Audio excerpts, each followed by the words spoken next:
Hello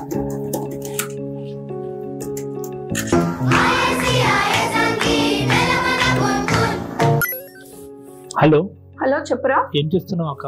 ఏం లేదు, కొంచెం ఆఫీస్ వర్క్ లో ఉన్నా. చెప్పు. ఏం లేదక్క, నిన్న నుంచి మమ్మీ అది తిను ఇది తినని తిడుతోంది. నాకేమో గొంతు నొప్పి లేస్తుంది. ఏం చేయమంటావు అక్క? చెప్పు. అవునా, అయితే నీకు టాన్సిల్స్ వచ్చాయి అనుకుంటా. నేను ఇప్పుడు ఒక వీడియో పంపిస్తున్నా. దాంట్లో టాన్సిల్స్ తగ్గడానికి ఒక రెమెడీ ఉంటుంది. ఆ కషాయం మమ్మీకి చూపించి డైలీ ఇది తాగు. నీకు తొందరగా రికవర్ అవుతుంది తెలుసా. మా పిల్లలకు కూడా అదే ఇస్తాను నేను. సరే అక్క, మమ్మీకి ఇప్పుడే చూపిస్తా. థ్యాంక్ యూ అక్క. ఓకే ఓకే, మళ్ళీ కాల్ చేస్తా. Bye bye bye.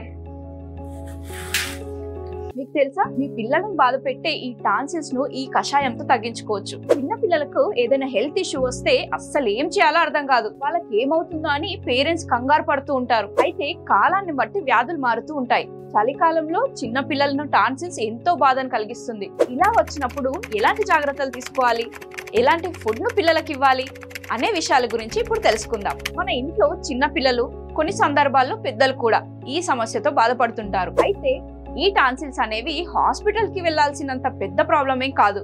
కానీ దీన్ని అలాగే వదిలేస్తే చిన్న పిల్లలు చాలా ఇబ్బంది పడుతుంటారు. వీటి నుంచి త్వరగా కోలుకోవాలి అంటే ఆయుర్వేదంలో ది బెస్ట్ సొల్యూషన్ ఉంది. ఈ కషాయాన్ని చక్కగా ఇంట్లోనే తయారు చేసుకోవచ్చు. టాన్సిల్స్ బాధపడే వాళ్ళకి తిప్పతీగ, ఎస్టి మధు, గుగ్గిళ్ళు, తేనెతో వీటితో తయారు చేసిన కషాయాన్ని కొద్ది రోజులు ఇస్తే చాలు, టాన్సిల్స్ త్వరగా తగ్గిపోతాయని డాక్టర్ గాయత్రి దేవి గారు, ప్రముఖ ఆయుర్వేదిక్ డాక్టర్ తెలిపారు. ఆ కషాయాన్ని ఎలా తయారు చేసుకోవాలో ఇప్పుడు తెలుసుకుందాం. కషాయం తయారీలో కావాల్సిన పదార్థాలు తిప్పతీగ, ఎస్టి మధు, గుగ్గిళ్ళు, పట్టిక, తేనె.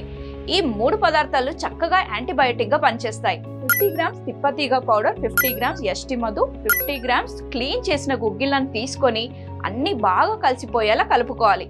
స్టవ్ మీద ఒక పాత్ర నుంచి అందులో 1 కప్పు నీళ్ళని పోసి మరిగించుకోవాలి. నీళ్లు బాగా మరుగుతున్నప్పుడు మనం తయారు చేసుకున్న పౌడర్ 1 చెంచా కలుపుకోవాలి. కప్పు నీళ్లు బాగా మరిగి అరకప్పు అయ్యేంత వరకు స్టవ్ మీద ఉంచుకోవాలి. తర్వాత నీళ్ళను వడకట్టి కాస్త గోరువెచ్చగా అయ్యాక దానిలో 1 స్పూన్ తేనెను కలిపి టాన్సిల్స్ వచ్చిన వారికి ఇస్తే ఎంతో త్వరగా రికవర్ అవుతారు. మరి టాన్సిల్స్ ప్రాబ్లమ్స్ కి సొల్యూషన్ దొరికింది అనిపిస్తే ఇప్పుడే ఈ వీడియోని లైక్ చేసి మీకు తెలిసిన ఫ్యామిలీ అండ్ ఫ్రెండ్స్ కి షేర్ చేసి హెల్ప్ చేయండి. Thank you.